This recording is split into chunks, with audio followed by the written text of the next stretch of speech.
नमस्ते साथियों, मैं हूं उदयपुर से एडवोकेट मुकेश कुमार गोपाल। आज आप सभी लोगों की मांग पर कोर्ट में जितने भी फौजदारी मामलों में जो फॉर्म है उन फॉर्म को भरना मैं सिखाऊंगा और साथ में कुछ विशेष बातें भी बताऊंगा। जैसे कि आज जो पहला जो वीडियो शुरू कर रहे हैं अपन दस्तावेज सूची, तो दस्तावेज सूची के जरिए अपन कौन कौन से डॉक्यूमेंट कोर्ट में फौजदारी मामलों में पेश कर सकते हैं। साथ में मैं इसमें यह भी बताऊंगा कि कैसे आप दस्तावेज सूची के जरिए आपका कोई डॉक्यूमेंट अगर कोर्ट से गायब हो जाए या कोर्ट से कहीं गुम जाए तो उसे कैसे रोक सकते हो। इस संबंध में क्या कानून है, कैसे इस फॉर्म को भरना है और कुछ अंत में महत्वपूर्ण टिप्स भी दूंगा, तो वीडियो को आपको पूरा अवश्य देखना। दस्तावेज सूची से आप समझ गए कि आपको फौजदारी मामले में कोई भी डॉक्यूमेंट कोर्ट में पेश करने होते हैं तो एक फॉर्म आता है, जिस फॉर्म को भी अपन भरेंगे, भी फिलअप करेंगे। उसमें उस डॉक्यूमेंट का वर्णन लिखना होता है, क्या लिखना होता है क्या नहीं लिखना होता है, ये सारी बातें अपन समझेंगे, है ना। उससे पहले देखो, सबसे पहले अपन समझ लेते हैं इस संबंध में कानून, है ना।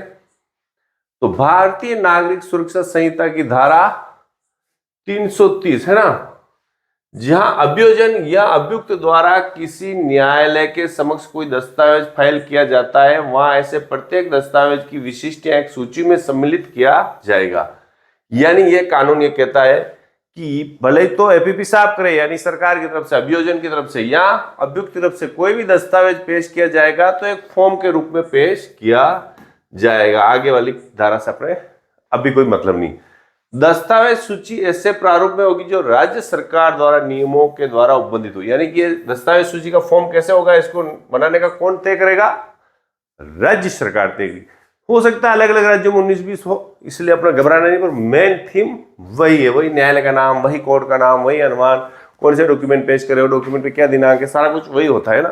दस्तावेज सूची आपको गलत नहीं भरनी है। तो समझ में आ गया ये तो कानून। दस्तावेज सूची आखिर जरूरी क्यों है?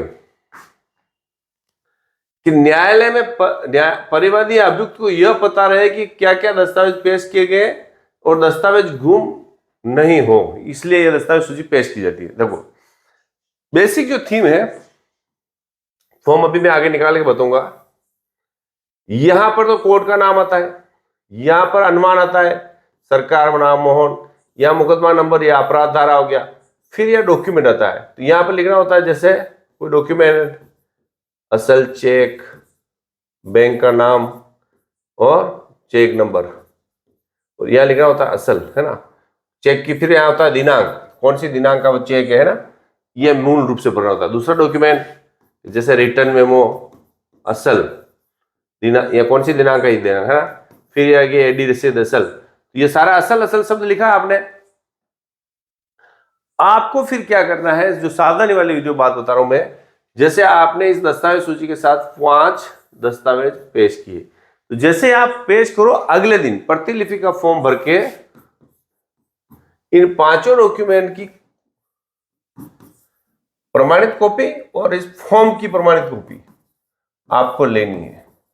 क्यों? कि हो सकता है कल कोई बाबू मिल जाए, ऐसा होता नहीं है, मान सरकारी बाबू भी मिल जाए, मान लो आपका 1 करोड़ का चेक है, 50 लाख का चेक है, और कोई मिल जाए और वो आपकी दस्तावेज सूची में, यहाँ आपने तो असल लिखा और वो कर दे कॉपी, यही कर दे कॉपी, फिर सारे डॉक्यूमेंट की कॉपी पेश कर दे और असल निकाल के ले जाए, फिर आपको कोर्ट बोलेगी आपने तो कॉपी फोटोकॉपी पेश की थी, असल कहाँ पेश किया था। इसलिए आपको डॉक्यूमेंट पेश करने से दूसरे दिन ही आपको प्रमाणित कॉपी ले लेनी चाहिए और फॉर्म की भी लेनी चाहिए, ताकि आप बता सको कि मुझे असल पेश किया था।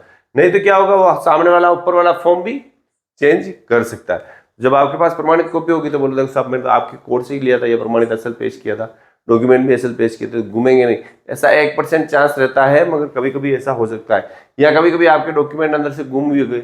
अब आप बोलोगे साहब हमारे पास तो हमने आपने असल पेश नहीं किया, असल पेश की क्या सबूत है दिया?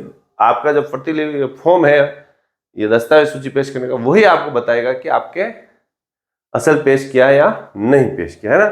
तो आपको हमेशा असल डॉक्यूमेंट इसमें लिखना है, फिर कॉपी दूसरे दिन ही लगानी है। इस वीडियो का मुख्य जो सार है ये बता रहा हूं। फिर आगे बात करते हैं अपन कब दस्तावेज पेश किए जाएंगे। कब, ऐसा थोड़ी है जब मर्जी है तब, या तो जांच के दौरान यानी इन्वेस्टिगेशन के दौरान किसी भी पुलिस वाले को आप दस्तावेज की कॉपी दे सकते हो और पुलिस वाले से रिसिप्ट लेना आपको चाहिए, या कोर्ट में भी पेश कर सकते हो ड्यूरिंग प्रोसिक्यूशन, है ना, अगर कोई प्रोसिक्यूशन चल रहा है यानी तब भी पेश कर सकते हो, डिफेंस में भी पेश हो सकता है, और कोर्ट के ऑर्डर से 91 और 94, 91 तो सीआरपीसी और 94 भारतीय नागरिक सुरक्षा संहिता के तहत भी कोर्ट ऑर्डर दे कोई डॉक्यूमेंट पेश करने का, तब आप पेश कर सकते हो। यानी फौजदारी मामले में डॉक्यूमेंट पेश करने का कोई विशेष हार्ड नियम नहीं है। जब भी आपको लगे कि मुझे डॉक्यूमेंट पेश करना है, एविडेंस हो रहे हो, तब आप पेश कर सकते हो। और कब पेश नहीं किए जा सकते? अनियमित समय, मतलब जब आपकी पेश ही नहीं, उस दिन ले जाकर लो साहब मेरे उस फाइल में, तो कोर्ट उस दिन लगाया नहीं लेंगे।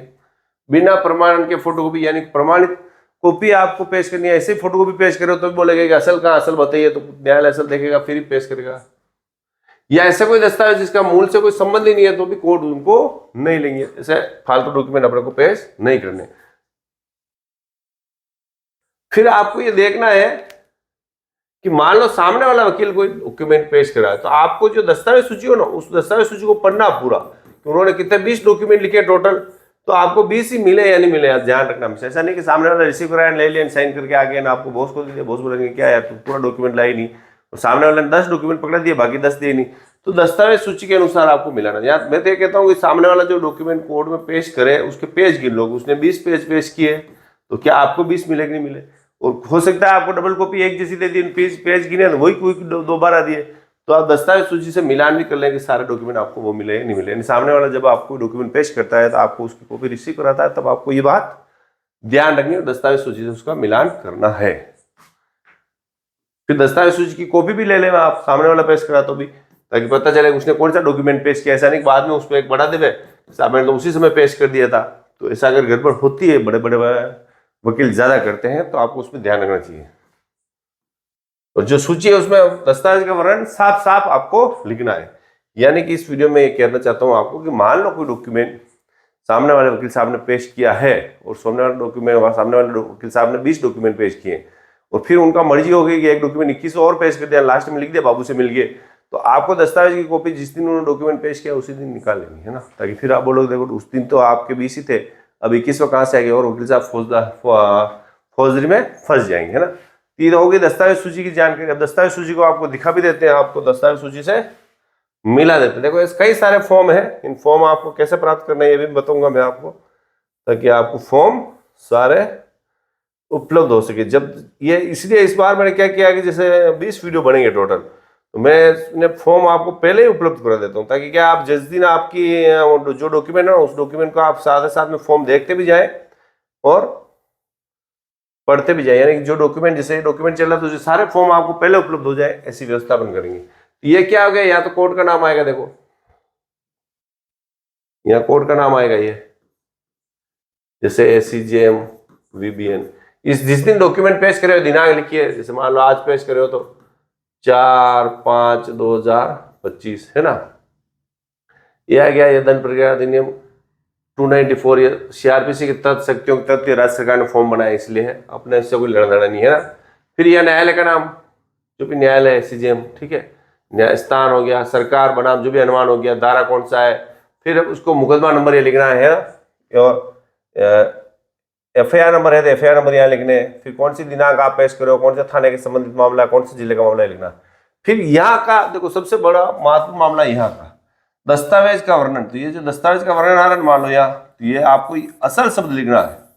अगर असली पेश करो तो असल, चेक नंबर 0001 जो भी है, जो SBI, ठीक है। फिर यहाँ किसके द्वारा पेश किया गया, अगर प्रार्थी है या परिवादी है तो परिवादी द्वारा।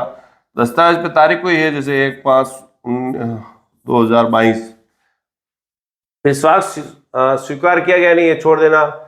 अभियुक्त उसके वकील अभियोजन के हस्ताक्षर, दस्तावेज लौटाए जाने पर पक्षकार हस्ताक्षर, यानी जिस दिन डॉक्यूमेंट आपको लौटाएंगे उस दिन भी यहाँ पर हस्ताक्षर करा के वो डॉक्यूमेंट आपको वापस लौटाया जाता है। जनरली है पर इसका पालन कम होती है ना। तो अभियुक्त उसके वकील के हस्ताक्षर तो आपको यहाँ करने, जो डॉक्यूमेंट 2, 3, 4, 5, 6 जितने आ जाए उतने। अगर मान लो आपके डॉक्यूमेंट ज्यादा है, सूची कम पड़ी है, तो एक सूची और लगा दें साथ में। यहाँ पर आपको पूरा लिखना है, असल पेश करो, तो ये आपको विशेष रूप से ध्यान रखना। आगे ना तो न्यायालय का नाम यही है, जब भी आपके बॉस बोले तब आपको फॉर्म होना चाहिए। अच्छा, ये सारे जो फॉर्म है, देखो कितने सारे फॉर्म है, ये सारे खूब सारे फॉर्म है। देखो एक के दर्शन कराते जाते हैं आपको, है ना। ये हो गया, ये हो गया, ये हो गया, ये हो गया, है ना, ये हो गया, ये हो गया। ये सारे फॉर्म मैं चाहता हूँ कि आपको पहले से मिल जाए ना, उससे क्या होगा, आपके दिक्कत नहीं आएगी। कोई भी दिक्कत इसलिए नहीं आएगी कि फिर बाद में जैसे दिन में जो डॉक्यूमेंट पढ़ा हूँ, जैसे मान लो कल को मैं मान लो आपको कोई दूसरा डॉक्यूमेंट पढ़ा रहा हूँ तो भी ये जैसे ये डॉक्यूमेंट है सारे, इतने सारे डॉक्यूमेंट, एक तो दस्तावेज सूची इस पर वीडियो बन चुका है, फिर प्रतिलिपि फॉर्म, फिर नक्शा तलवाना, वकालतनामा, ब्रीफ, अभियुक्त को नोटिस भेजते हैं वो, उसका भी सम्मान, वारंट, जमानत फॉर्म, शपथ पत्र, भरण पोषण का वारंट, मुचल बंद पत्र, मुचल का निर्णय से पहले होने वाला जो फॉर्म भरते हैं उसको, सजा होने के बाद भरने वाले फॉर्म है ना, और शांति व्यवस्था जो फॉर्म भरते हैं अपन 151 पाबंद करते हैं वो, मुचल का हम झगड़ा नहीं करें पाबंद करने वाले, बाउंड पत्र, जमानत पत्र, ये गाड़ी छुड़ाने वाले फॉर्म है ना, जमानती बाउंड पत्र, घरेलू हिंसा का आवेदन, गवाह को समन, यानी ये सारे 20 तरह के लगभग फॉर्म है जो 95% वकालत में सिर्फ यही काम आते हैं, इसके अलावा और कोई फॉर्म काम नहीं आता। 20 तरह के फॉर्म आपको मिलने चाहिए, तो मैं चाहता हूं आप इनको पहले से ही ले लें। अगर आपके पास देखो आपके पास क्या है, ये 20 फॉर्म है, आप इसकी स्क्रीनशॉट खींच ले और कोर्ट से इनकी एक एक कॉपी ले ले, या तो कर सकते हो आप इसकी एक एक कॉपी ले ले, जिस दिन मैं पढ़ा उस दिन वो डॉक्यूमेंट देखते रहे, या नहीं है तो फिर आप मेरे से इसकी PDF ले सकते हैं ना। ये 20 तो फॉर्म दूंगा मैं, और 20 ही फॉर्म वापस भर के भी दूंगा, यानी आपको टोटल 40 फॉर्म की PDF मिलेगी। कैसी? 20 तो ये, और 20 इनको कैसे भरा है वो भी, और क्या क्या सावधानी है वो वीडियो में आपको बता ही रहा हूं। तो यानी 40 फॉर्म हो गए, तो 40 इनको मान लो कर देते हैं 40 इंटू 1 5 रुपए करते हैं 200 रुपए है ना, 200, तो 200 नहीं देने आपको। आपको अगर मुझसे ये PDF लेनी है तो 99 रुपीज में 99 रुपीज आपको क्या करना है, गूगल पेमेंट करना है। क्यों, कौन से नंबर पे करना है, ये इस पर 8619876831, तो ये फॉर्म मैं आपको उपलब्ध कर दूंगा। अगर आपको नहीं लेना है, आप कोर्ट से ले सकते हो, तो कोर्ट से तो कोई लेना आपको यहीं से लेना कोई जरूरी नहीं, मगर आप चाहते हो कि मुझे फॉर्म भरा हुआ मिल जाए और ये मिल जाए, 100 रुपए के अंदर काम हो रहा है, 99 रुपए में काम हो रहा है, इस पर आपने भेज देना, फॉर्म आपको उपलब्ध हो जाएंगे, भरा हुआ देख लो। कभी इससे यह होगा कि एक खाली फॉर्म में दे रहा हूँ, कभी आपको कोई फॉर्म की जरूरत पड़ी और आपके पास फॉर्म नहीं है, तो खटाक से आपने फॉर्म PDF निकाल, वही प्रिंट निकाल लिया, लो बरो लो मेरे पास है नहीं, हमेशा आपके पास वो फॉर्म रहेगा। तो आपको ये जो डॉक्यूमेंट सीरीज है, सारे फॉर्म आपके फौजदारी मामले में आपको अच्छे से भरने आ जाए, यानी आपको बार बार आपके सीनियर से या आपके कोर्ट में जो आपके दूसरे सीनियर है जो बॉस के साथ काम करते हैं उनसे बार बार पूछना नहीं पड़े, यहाँ तक कि आपको उस डॉक्यूमेंट के बारे में बारीक से बारीक जानकारी भी हो जाए, ताकि आपको पता रहे कि यार इसको क्यों भर रहे हैं, इसके पीछे क्या कारण है, इसका क्या उद्देश्य है ना, और क्यों अपन इस दौड़ में लगे हुए हैं। तो ये आप वकालत अच्छे से समझ सको। तो ये जो 20 तरह के फॉर्म है, इस पर 20 एक वीडियो सब पे बन जाएगा, सारे फॉर्म आपको समझ में आ जाएंगे। समझ में आने के बाद फिर अपन कोई ना कोई आप जो बोलोगे वो सीरीज लेंगे। आप इसके 20 फॉर्म होने वाली सीरीज अच्छी है या नहीं, इस पर आप अपने कमेंट्स जरूर करें। देखो आपको लगता होगा यार ये तो छोटी बात है, फॉर्म भर लेते, मगर नहीं, जब मैं इसमें बारीक बारीक बात बताऊंगा तो आपको लगेगा नहीं यार ये हमें पता ही नहीं था, वास्तव में ये बहुत ही बढ़िया। तो मेरा आप सबसे रिक्वेस्ट है कि आप वीडियो को शेयर जरूर करें, अपने ग्रुप में एक बार शेयर करें, लाइक करें, चैनल को अगर सब्सक्राइब नहीं है तो सब्सक्राइब करें। Thank you.